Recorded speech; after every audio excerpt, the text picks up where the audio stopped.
오늘은 지난주에 이어서 5절부터 11절까지 내용을 보도록 하겠습니다. 느헤미야의 기도의 특징이 무엇이었는지 이렇게 살펴보도록 하겠습니다. 우리가 지난주에 느헤미야의 1절에서 4절까지 그 내용을 살펴보면서 느헤미야의 마음을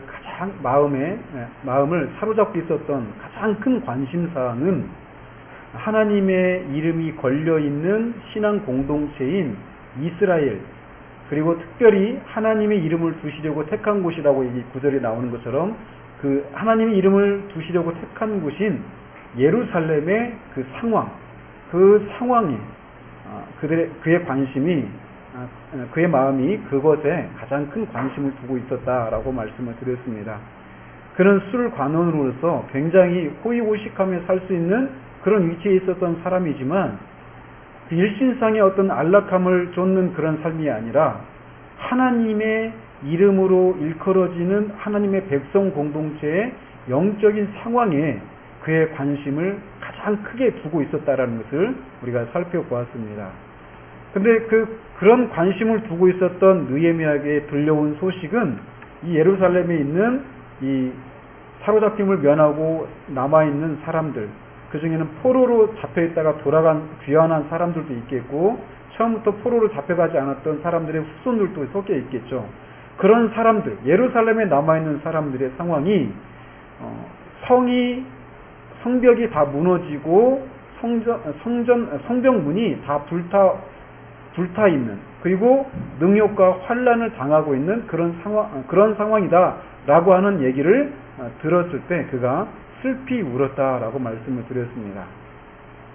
그러면서 우리가 이런 느헤미야의 이런 모습 속에서 아까 말씀드린 것처럼 우리의 가장 큰 관심사항이 무엇인가 라는 것을 우리가 돌아볼 필요가 있다라고 말씀을 드렸고, 또 하나는 이 느헤미야의 관심사항이 이 신앙 공동체인 이스라엘 예루살렘에 남아있는 사람들의 영적인 상황에 그의 가장 큰 관심을 두고 있었던 것처럼 우리가 정말 하나님을 사랑하는 사람들이라면 교회의 영적인 상황에 우리의 마음을 가장 많이 쏟아야 된다라고 말씀을 드렸습니다.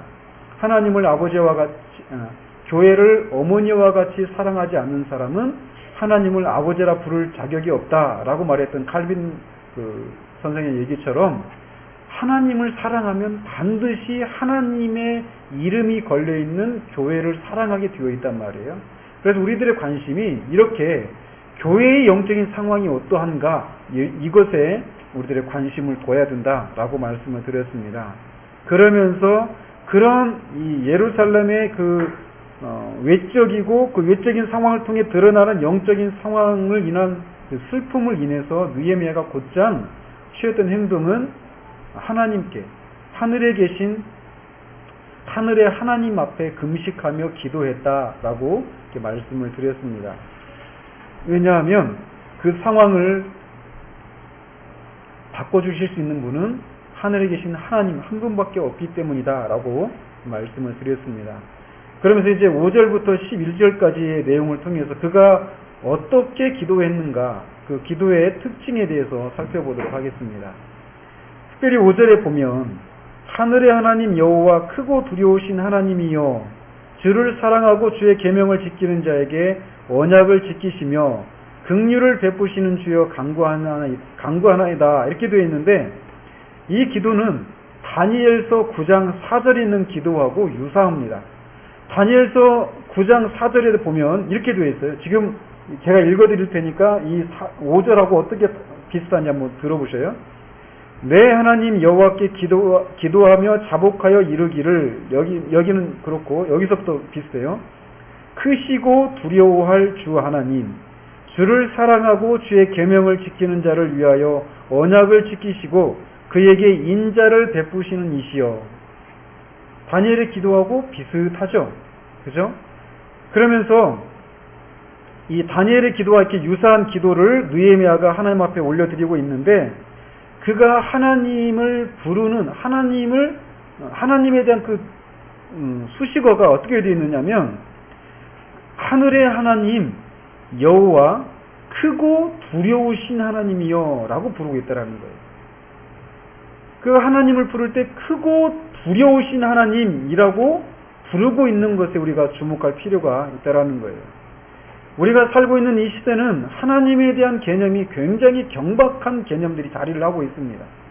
그래서 하나님이 온통 사랑의 하나님, 그래서 우리가 얼마든지 아무런 거리낌 없이 하나님 앞에 나아가서 하나님과 교제를 나눌 수 있고, 하나님 앞에 우리의 필요사항들을 얼마든지 아릴 수 있고, 얼마든지 하나님과 이렇게 친근하게 교제를 나눌 수 있는 이런 측면에서만 하나님의 하나님 되심을 강조하는 그런 시대를 우리가 살아가고 있다는 거예요. 그러나 느헤미야는 물론 하나님은 사랑의 하나님이심이 분명합니다. 그러나 그 하나님은 사랑의 하나님이시면서도 동시에 우리와 같은 죄인들이 감히 범접할 수 없는 크고 두려우신 하나님이신 것도 사실이라는 거예요. 느헤미야는 크고 두려우신 하나님이라고 하는 그런 호칭을 통해서 그가 지금 기도하려고 하는 이 하나님은 자신의 이해를 초월하신 하나님, 그래서 자신이 도무지 그의 행하심을 미루어 짐작할 수 없는 그렇게 크고 광대하신 하나님이시다. 그렇기 때문에 크고 광대한 우리의 이해를 초월하는 분이시기 때문에 두려움을 느낄 수밖에 없는 그런 분이시다라고 하는 분명한 인식을 가지고 기도하고 있다라는 거예요. 우리가 어떤 사람이든지 어떤 사건이든지 그 사건, 사람에 대해서 우리가 다 파악이 된다라면 무서워할 일이 없습니다. 그렇죠?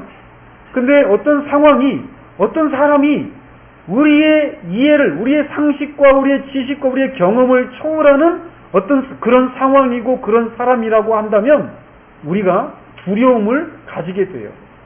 알지 못하는, 우리의 이해로는 도무지 헤아릴 수 없는 그 어떤 상황과 어떤 사람을 만나게 되면 자연적인 그런 반응은 그 상황 앞에, 그 사람 앞에 우리가 두려워하게 된다라는 거예요. 근데 그런 것처럼 하나님이 우리의 이해를 뛰어넘는 분이시라는 거예요. 도무지 우리의 생각으로도 감히 하나님의 하나님 되심을 다 헤아릴 수 없는 그렇게 크신 분이시라는 거예요. 그런 것 때문에 자연스럽게 터져 나오는 감정이 두려움이라는 것입니다. 여기서 말하는 두려움이라고 하는 것은 종의 두려움이 아니에요. 잘못한 것에 대해서 징계를 내리시고 심판을 내릴 것에 대한 벌을 받을 것을 두려워하는 데서 오는 종이 가지고 있는 그런 종의 두려움이 아니라 경외함이라고 하는 그런 그런 개념과 더 가까운 그런 표현이라고 할 수가 있겠습니다.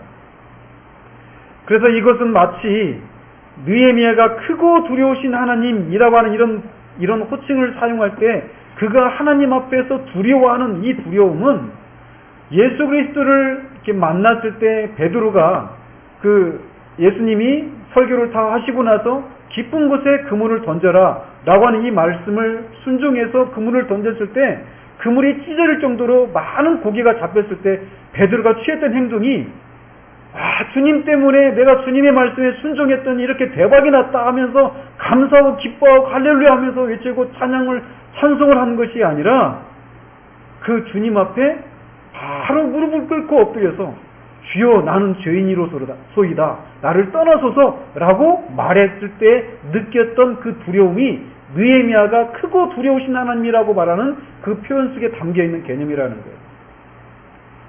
베드로는 자신의 그런 어부의 그런 경력, 그런 경험으로는 도무지 일어날 수 없는 일들이 일어난 거예요. 그 깊은 물 속에서 그 물고기들이 지나가는 그 길을 예수님이 감찰하시는 것처럼 자신의 전 존재를 뚫고 자신의 그 모든 깊은 곳까지도 감찰하실 수 있는 신적인 그런 능력을 가지신 예수 그리스도 앞에서 자신의 죄인됨을 깨닫고 그 앞에서 두려워 떨었던 것처럼, 그러면서 자신을 떠나가기를 구했던 것처럼 그때 그 경외함, 자신의 이해를 초월하는 그 주님의 주님 되심 앞에서 보이는 반응이 바로 이런 반응이라는 거예요. 오늘날 우리에게 이런 개념들이 너무나도 사라져 있는 그런 시대를 우리가 살아가고 있다는 거예요.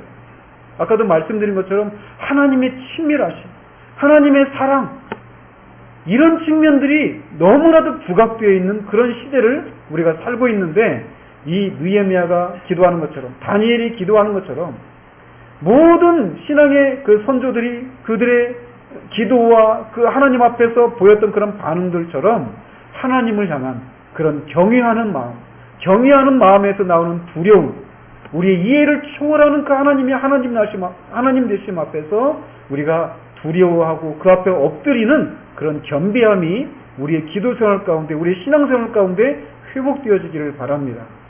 자, 그러면서 이렇게 크고 두려우신 하나님 앞에 자신이 기도하고 있다는 것을 5절을 통해서 말을 하면서, 동시에 크고 두려우신 하나님이신데, 그렇게 크고 두려우신 하나님이 그 하나님을 사랑하고 그의 계명을 지키는 자에게 언약을 지키시고 긍휼을 베푸시는 분이시다라고 또 얘기를 하고 있다는 거예요.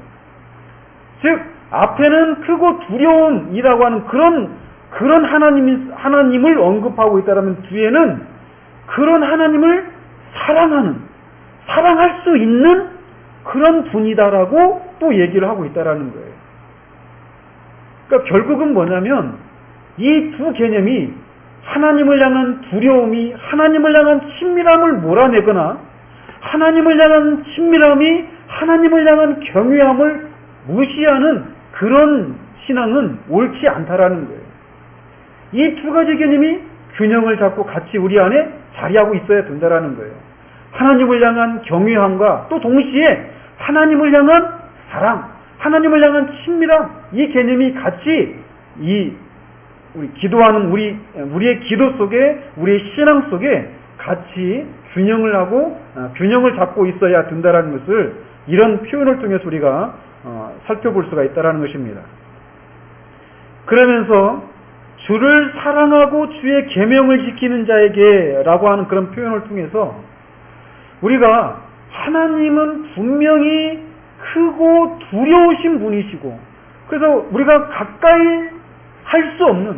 감히 가까이 할 수 없는 그런 분이심에도 불구하고 하나님을 사랑할 수 있다, 또 동시에 사랑할 수 있다라고 하는 이런 서로 상충되는 것 같은 그런 개념을 이 한 기도 속에 지금 느헤미야가 표현을 하고 있는데, 이것을 통해서 우리가 또 하나 또 이렇게 살펴볼 것이, 주를 사랑하고 계명을 지키는 자라고 이런 표현 속에서 우리가 하나님이 크고 두려우신 분이시기 때문에 그 크고 두려우신 분이 우리에게 명하신 그 계명을 지키지 않으면 벌을 받을지도 모른다라고 하는 그런 것에서 나오는 신앙은, 계명을 지키는 것은 참된 그런 신앙이 아니라는 것을 우리가 살펴볼 수 있다라는 거예요. 분명히 크고 두려우신 분이심에도 불구하고 느헤미야는 그 하나님을 사랑할 수 있고, 또 사랑하기 때문에 그 하나님이 우리에게 말씀하신 계명을 지킬 수 있고 지켜야 된다라고 말하고 있다라는 거예요. 우리의 신앙생활 가운데 이 개념을 늘 같이 균형을 잡는 것이 굉장히 중요합니다. 우리도 모르게 은연중에 하나님이 명하신 것들을 지키지 않으면 내가 하나님으로부터 이런저런 어떤 진죄와 심판을 받을 것에 대한 두려움에서만 하나님을 섬기고 하나님의 계명을 지키는 그런 신앙생활을 하고 있으면서도 그것에 대해서 우리가 아무런 문제의식을 느끼지 않은 채 신앙생활을 하는 경우들이 너무나 많다라는 거예요. 우리의 신앙의 동기는 하나님을 사랑하기 때문에 하나님을 섬기고 하나님의 계명을 지키는 그런 것이어야 한다라는 것이죠. 우리가 다시 한번 우리의 신앙을 돌아보기를 바랍니다. 내가 하나님을 사랑하기 때문에 여기에 있는가? 내가 하나님을 사랑하기 때문에 예배하고 기도하고 하나님의 계명을 지키고 하나님이 말씀하신 것들을 순종하며 살아가고 있는지를 돌아봐야 한다라는 거예요. 하나님을 사랑하기 때문에. 굉장히 우리의 신앙생활 가운데 이런 부분들이 많이 빠져 있어요.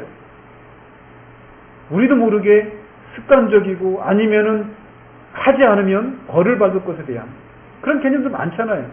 주일 안 지켰더니 주일 안 지키고 산에 갔더니 다리가 부러졌다 하면서 다리가 부러지지 않기 위해서 이제 절대로 내가 주일을 안 지키는 일이 없겠다. 주일을 안 지키면 안 되겠다 하면서 주일을 지키려고 하는 사람.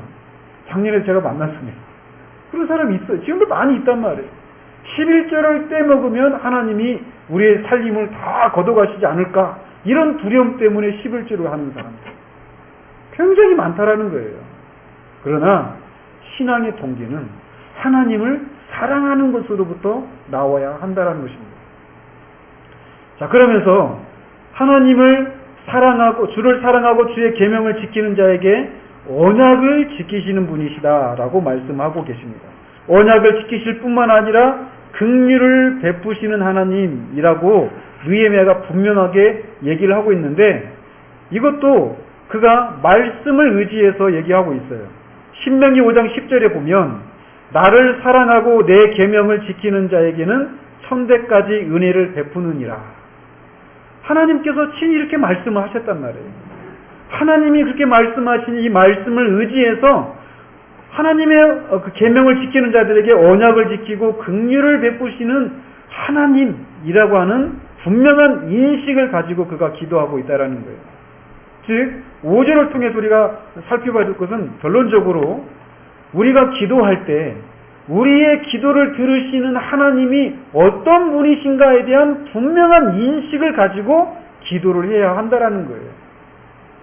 그러니까 우리가 곧장 어떤 우리의 어떤 기도 제목들을 가지고 주님 앞에 나가는 것이 아니라 우리의 기도를 들으시는 하나님이 어떤 분이신가를 분명하게 묵상하고 그 하나님 앞에 우리가 있음을 알고 그 하나님의 어떠하심에 합당한 그런 기도를 올려야 한다라는 것을 이 느헤미야의 기도를 통해서 우리가 보게 된다라는 것입니다.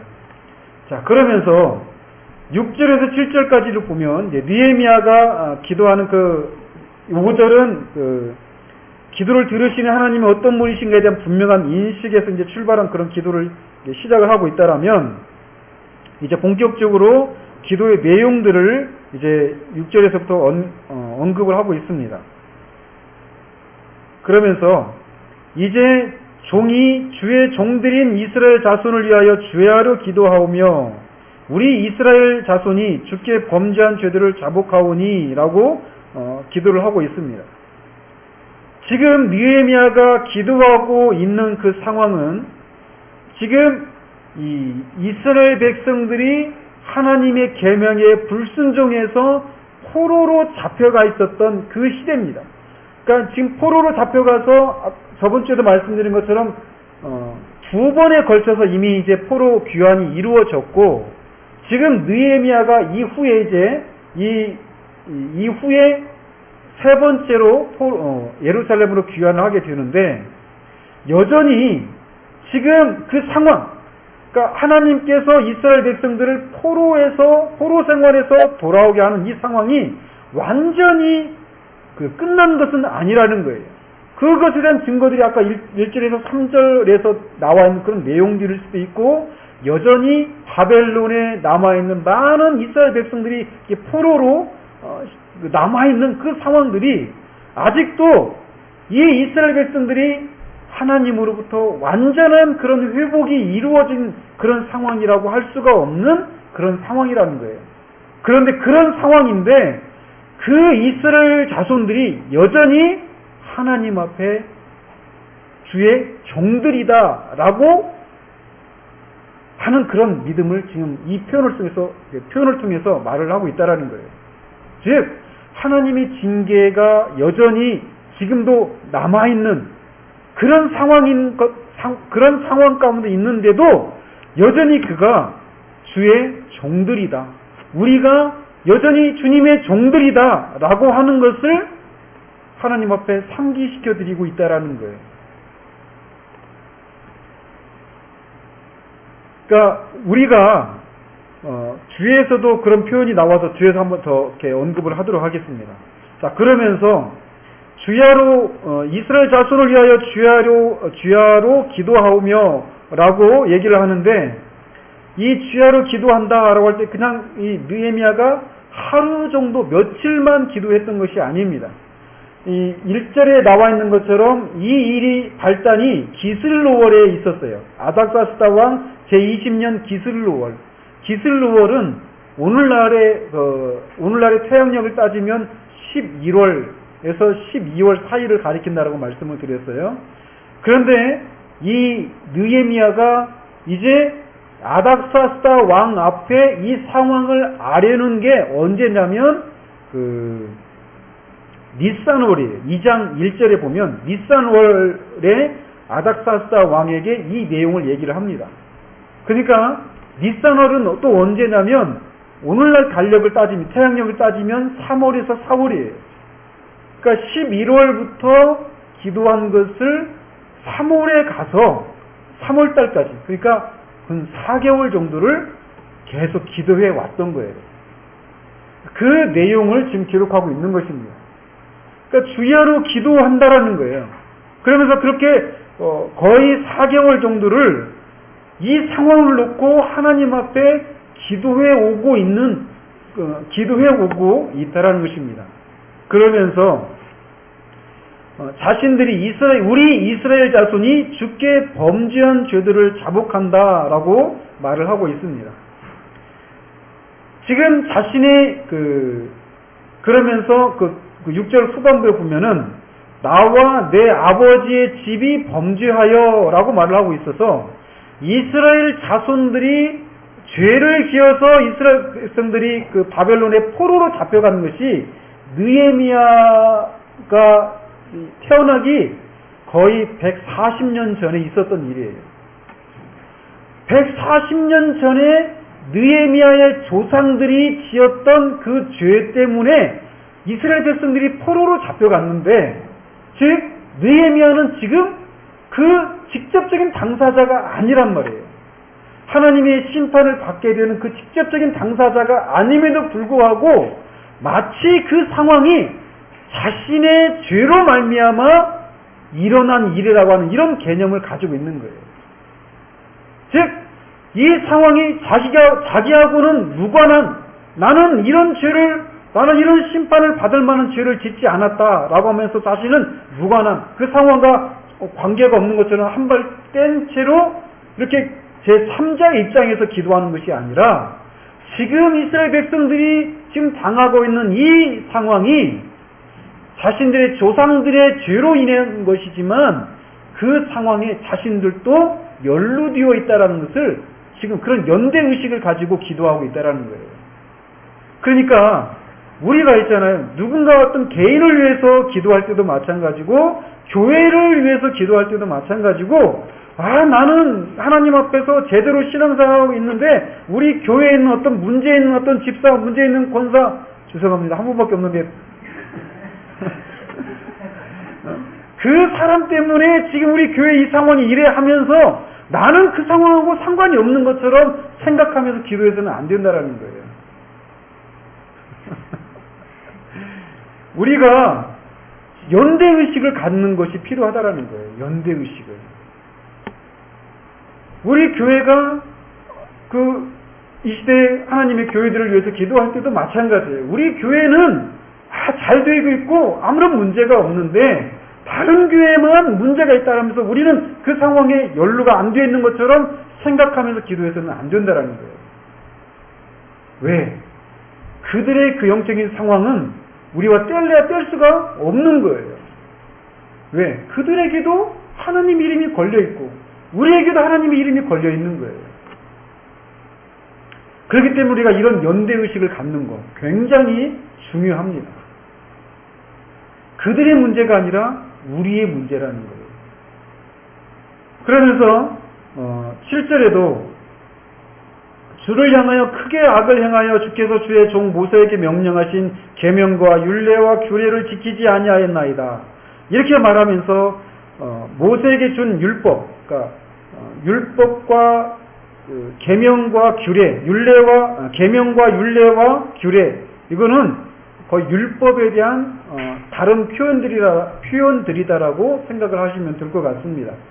아무튼 그들이 이 이 자신을 포함한 이스라엘 백성들이 하나님께 죄를 지었는데 그 죄가 무엇이냐?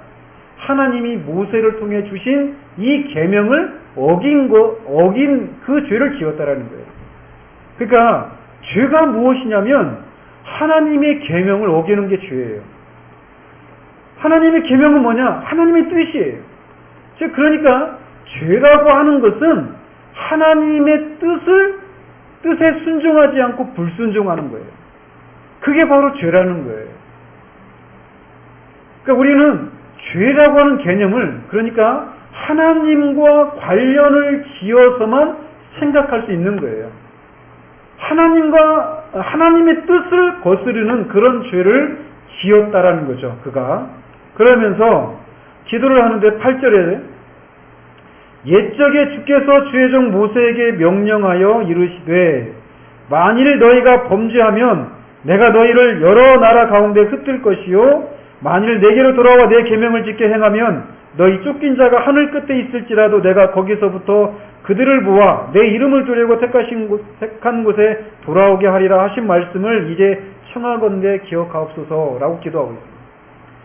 특별히 이 부분은 이 신명기에 이스라엘 백성들을 광야 2세대를 향해서 모세가 했던 그 설교에서 나오는 사상을 이렇게 요약을 해 놓았는데 한마디로 말을 하면 옛적에라고 하는 표현을 통해서 지금 느헤미야는 하나님께서 지금 느헤미야보다 1000년 전의 사람인 모세에게 하나님이 말씀하신 그 언약을 하나님께 지금 상기시켜 드리고 있는 거예요. 그때 모세를 통해서 하나님께서 약속하신 것이 무엇이냐? 이 계명을 지키면 그 계명을 지키지 않으면 너희들을 다 흩어버릴 것이라는 거예요. 그런데 너희들이 하나님으로부터 심판을 받아서 흩어져 있는 그 곳에서 자신들의 죄를 깨닫고 하나님 앞에 돌이키면 회개하고 돌아오면 너희들이 하늘 끝에 있어도 즉 아무리 먼 곳에 사로잡혀 가 있을지라도 내 이름을 두려고 택한 곳인 예루살렘으로 이스라엘 땅으로 너희들을 돌아오게 하겠다라고 하는 이 모세를 통해 하셨던 언약을 지금 기억하옵소서라고 지금 느헤미야가 기도하고 있다라는 거예요. 한번 생각을 해보시기 바랍니다. 우리는 지금 느헤미야가 지금 이거를 주님이 오시기 전 한 440년 내지는 420, 30년 전에 이 기록을 남겼단 말이에요.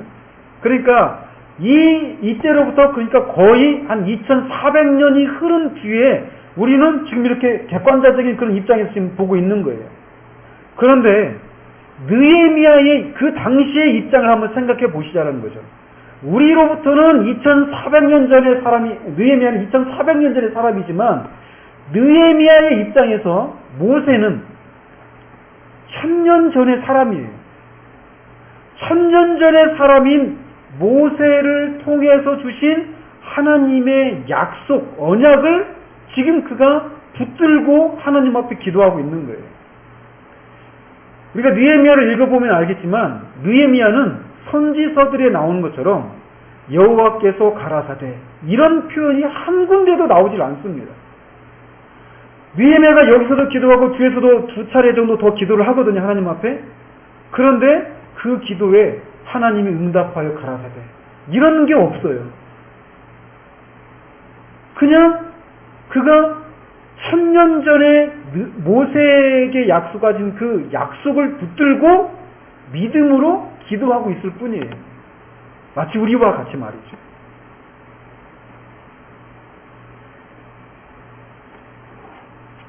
천년 전 이렇게 모세에게 말씀하셨던 계명에 의지하여서 지금 모세로부터 1000년이 지난 느헤미야가 하나님 앞에 기도하고 있는 거예요. 그 모세의 하나님께. 왜? 모세의 하나님은 영원 불변하셔서 1000년이 지났지만 똑같은 분이시라는 거예요. 그리고 모세에게 약속하셨던 그 하나님은 언약에 성실하신 분이셔서 당신께서 말씀하신 그 언약을 반드시 지키시는 분이시다라고 하는 믿음을 가지고 지금 느헤미야가 기도하고 있다라는 거예요. 그러니까 우리도 마찬가지예요. 우리도 기도할 때 누가 기도했더니 그 기도 가운데 하나님이 응답하여 가라사대, 이런 기도를 늘 하면 좋겠지만 그렇지 못할 경우들이 많이 있단 말이에요. 그러나 우리가 그런 상황이라 할지라도 느헤미야처럼 그렇게 기도할 수 있는 근거는 모세의 하나님이 느헤미야의 하나님이시고, 또 느헤미야의 이런 기도들이 나중에 어떻게 실제로 하나님이 응답하여 가라사대 이런 표현들이 없지만 하나님이 하셨다라고 하는 그런 분명한 증거들이 여기에 기록되어 있잖아요. 그런 것처럼 이렇게 느헤미야에게 그 기도에 응답하셨던 하나님이 그리스도의 이름을 의지하고 그 하나님께 기도하는 우리의 기도도 하나님이 반드시 들으신다라고 하는 이런 믿음을 가지고 우리가 기도해야 한다라는 거예요.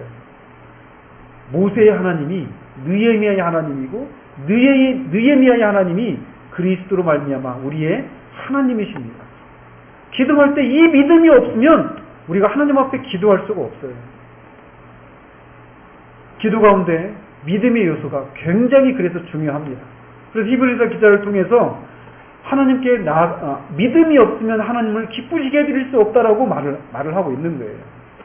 하나님 앞에 나가는 자마다 그가 계신 것과 그를 찾는 자들에게 상 베푸시는 분이신 믿고 나가라고 말하는 것처럼 하나님은 반드시 이렇게 모세의 하나님이시고 느헤미야 하나님이시고 우리의 하나님이시라고 하는 이 믿음을 가지고 우리가 나가는 그때 그 기도를 하나님이 기뻐 받으신다라는 거예요.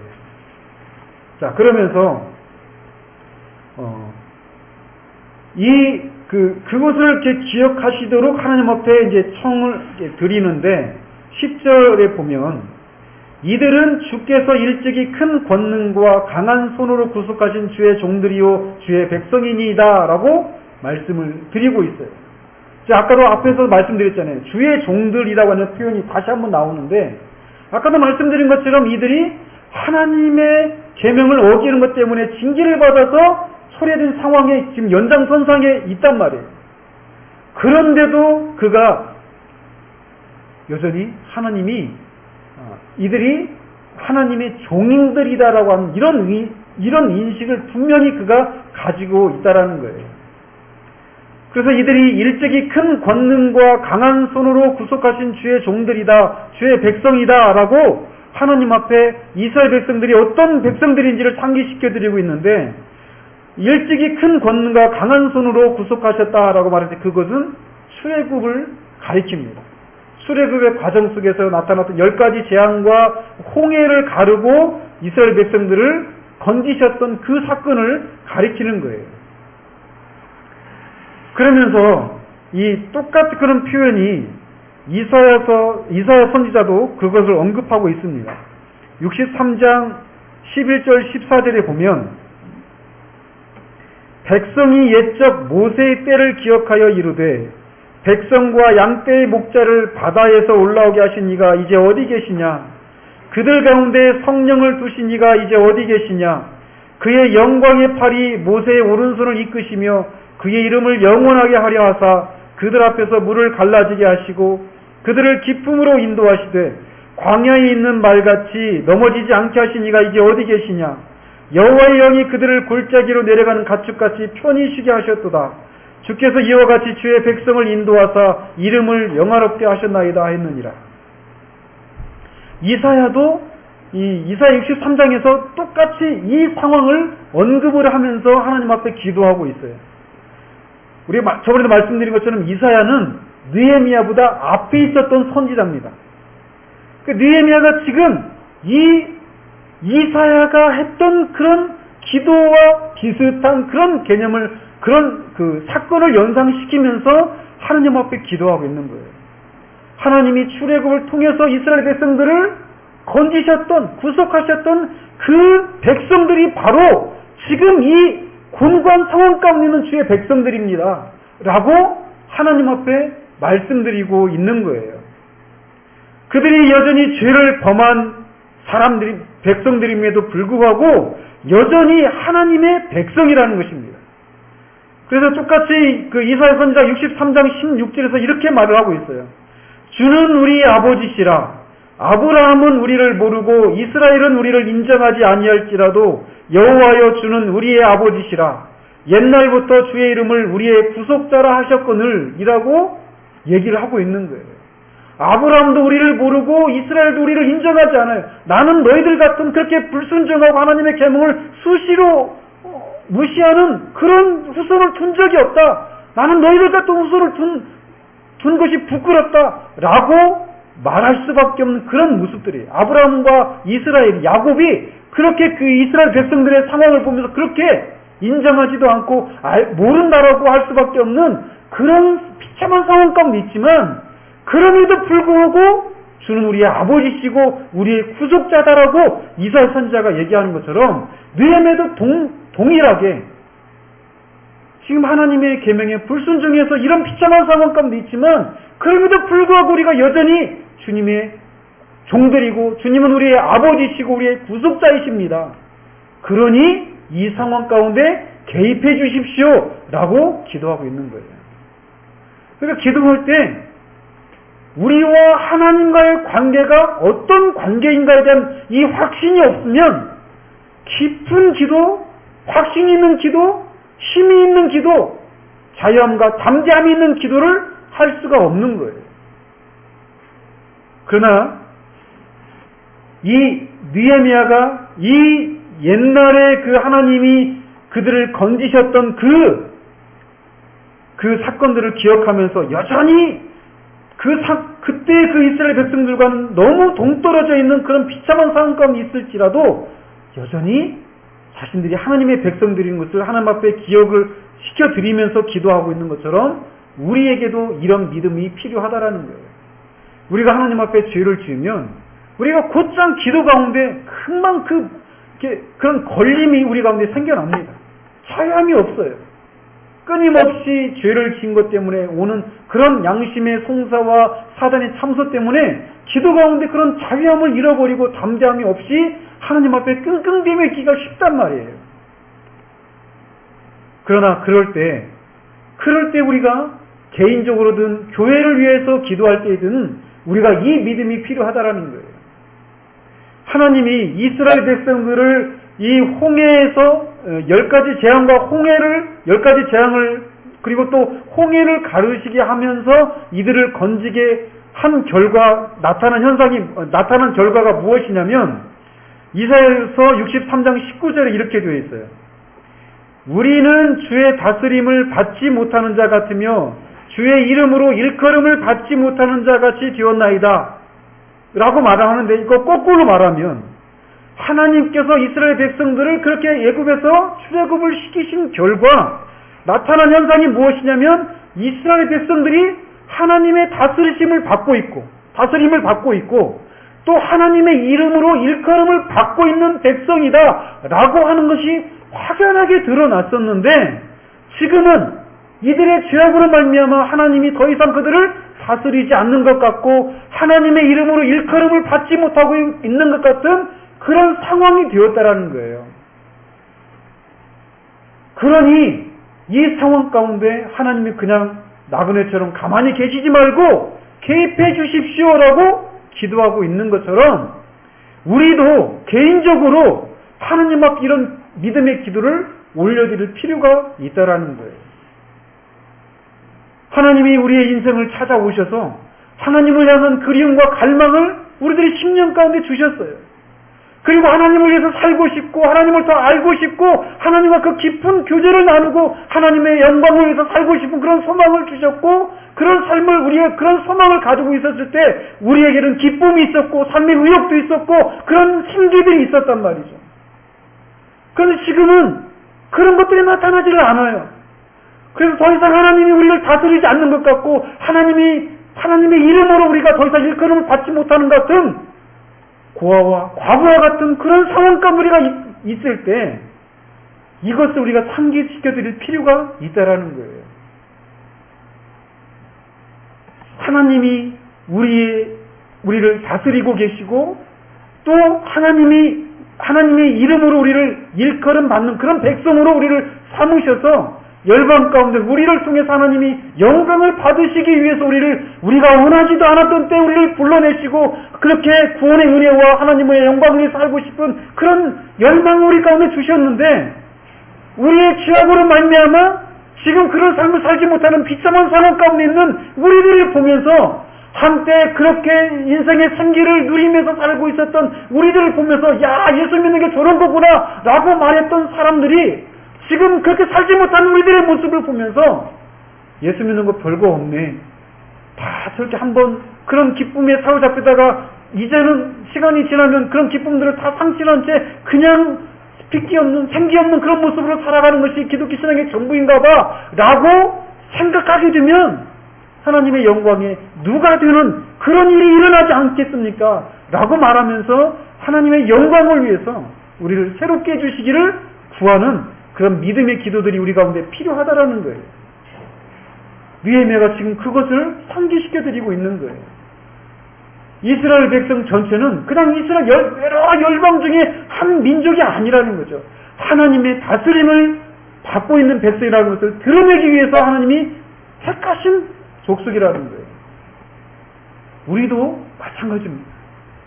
이 인식이 우리로 하여금 힘있는 기도를, 담대한 기도를 할 수 있게 만드는 것입니다.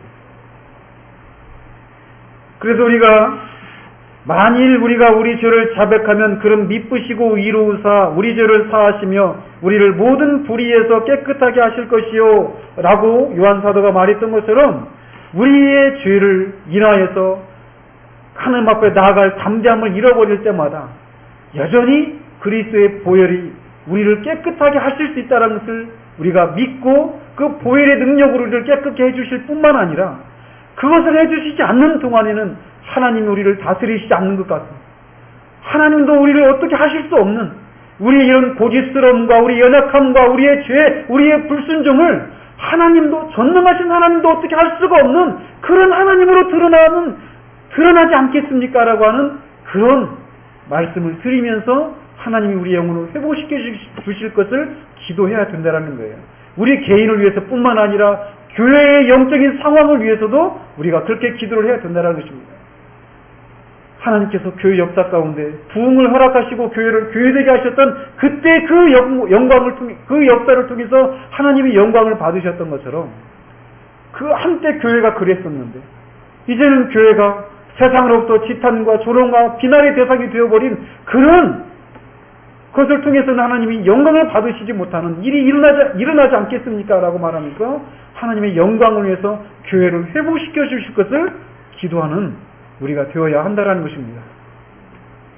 그러면서 주여 구하오니 귀를 기울이사 종의 기도와 주의 이름을 경외하기를 기뻐하는 종들의 기도를 들으시고 오늘 종이 형통하여 이 사람들 앞에서 은혜를 입게 하옵소서 하였다라고 기도하고 있습니다.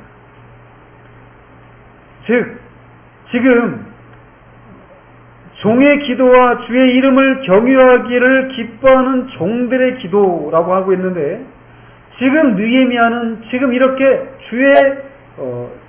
주의 이름을 경외하기를 기뻐하는 종들이라고 할 때 그 사람들은 아마 1절에서 3절에 나와 있는 것처럼 느헤미야의 형제 중에 하나였던 하나니와 또 예루살렘에 남아서 그 상황을 인해서 슬퍼하면서 기도하고 있을 수 있는 에스라를 비롯한 그런 여러 몇몇의 그런 사람들을 가리킨다라고 생각할 수가 있습니다. 그러나 그 숫자는 이스라엘 전체는 아니라고 우리가 또 생각하는 것이 무리는 아닐 것입니다. 즉 지금 이렇게 느헤미야와 같이 이런 인식을 가지고 하나님과 이스라엘 백성들 간에 어떤 관계가 있는지에 대한 이런 인식을 가지고 하나님 앞에 이런 기도를 하고 있는 사람들은 많은 수의 사람들이 아니었다라는 거예요. 어떤 사람들은 그런 영적인 상황을 그냥 이렇게 사는 것이 우리들이 그냥 사는 것인가 봐 라고 말하면서 그냥 그 가난한 상황에 익숙한 채로 그냥 살아가고 있는 사람들이 대부분일 것입니다. 그러나 우리가 이 정도의 삶을 살아서는 안 되는 사람이다. 명목상으로만 우리가 하나님의 이름으로 일컬음받는 이스라엘 백성이라고 하는 이런 명목만 가지고는 살아갈 수 있는 그런 존재가 아니다라고 하는 것을, 그런 인식을 가지고 있는 사람들은 소수의 사람들이었다라는 거예요. 그게 언제나 성경의 역사였고 교회의 역사였습니다.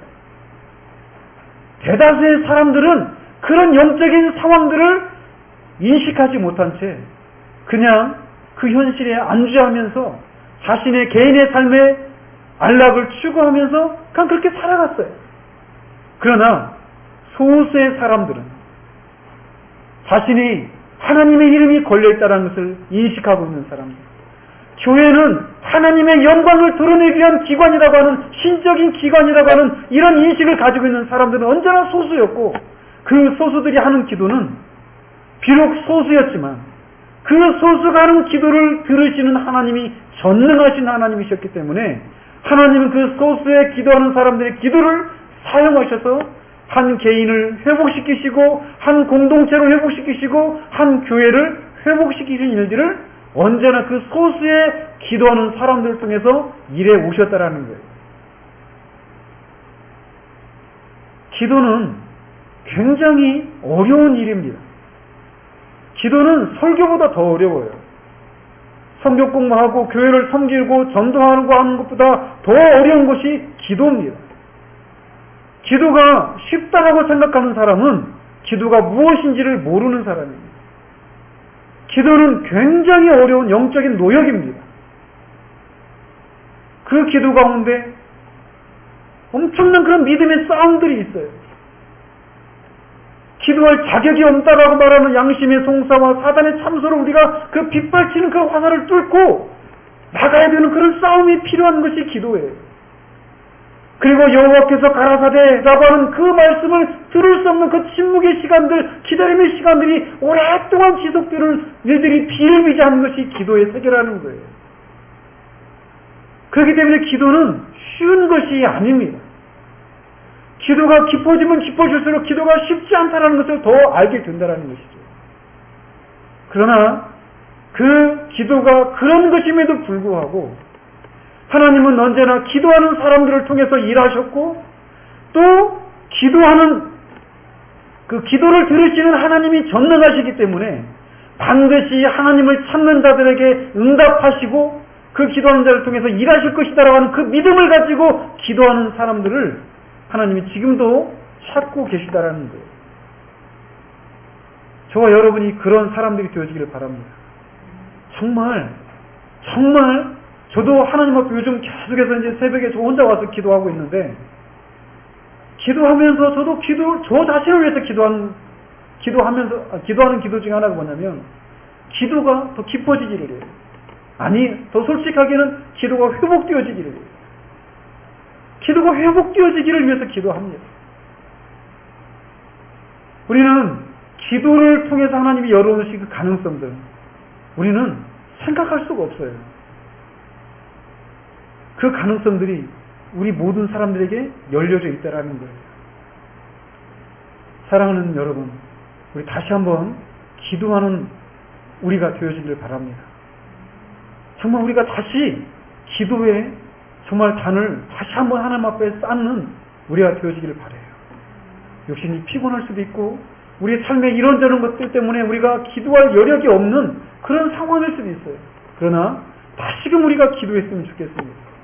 기도를 통해서 하나님이 일하십니다. 느헤미야는 기도를 들으시는 하나님이 어떤 분이신지에 대한 분명한 인식을 가지고 기도하고 있었어요. 그러면서 그 기도의 내용은 예루살렘에 가서 그 성벽을 재건하는 그 일을 소망하면서 하나님 앞에 기도했는데, 실제적으로 그것에 대한 도움을 줄 수 있는 사람은 아닥사스다 왕이었어요. 그런데 11절에 보면은 이 아닥사스다 왕을 가리키는 표현이 이 사람들이라고 얘기하고 있어요. 아닥사스다 왕이 도움을 주지 않으면 이런 성벽을 재건하는 일이 불가능하단 말이죠. 자신이 거기 갈 수도 없고 필요한 자재들을 공급받을 수도 없단 말이에요. 성벽을 재건하려고 하는 재가를 받지 못하면 그거는 반역이거든요. 그러니까 아닥사스다 왕의 그런 은혜를 입어야 될 그런 필요가 있는데도 그 은혜를 줄 수 있는 그 도움을 줄 수 있는 아닥사스다 왕과 그의 왕비의 도움을 받았다라고 학자들은 얘기하는데 그 사람들을 가리켜서 이 사람들이라고 얘기하고 있는 거예요. 세상의 권력을 쥐고 있어서 그 상황이 성공할 수도 있고 실패할 수도 있는 그 상황을 쥐고 있는 사람인데 그들을 향해서 이 사람들이라고 말하고 있다는 거예요. 실제로 그 일을 할 수 있도록 도우시는 분은 그 사람들을 붙들고 있는 하나님이시라고 하는 그 인식을 그가 가지고 있었기 때문에 이런 표현을 썼고 4절과 5절에 있는 것처럼 하늘의 하나님께 그래서 기도를 했던 것이에요. 우리가 하나님 앞에 기도할 수밖에 없는 그 상황에 도움을 줄 수 있을 것 같은, 우리가 돈이 없으면 돈을 줄 수 있는 것 같은 사람들을 바라보는 것이 우리 인상력이란 말이죠. 그러나 그 사람을 움직이시는 분은 하나님이셔. 그렇기 때문에 우리가 하나님께 기도하는 우리가 되어야 한다는 것이죠. 우리 삶에 다시금 이 기도가 또 기도를 들으시는 하나님에 대한 이 인식이 다시금 선명해져서 다시금 우리의 기도에 자유함과 담대함이 있고 이런 끈질김의 그런 요소들까지 회복되어지는 그런 은혜가 있기를 주님 이름으로 축원드립니다.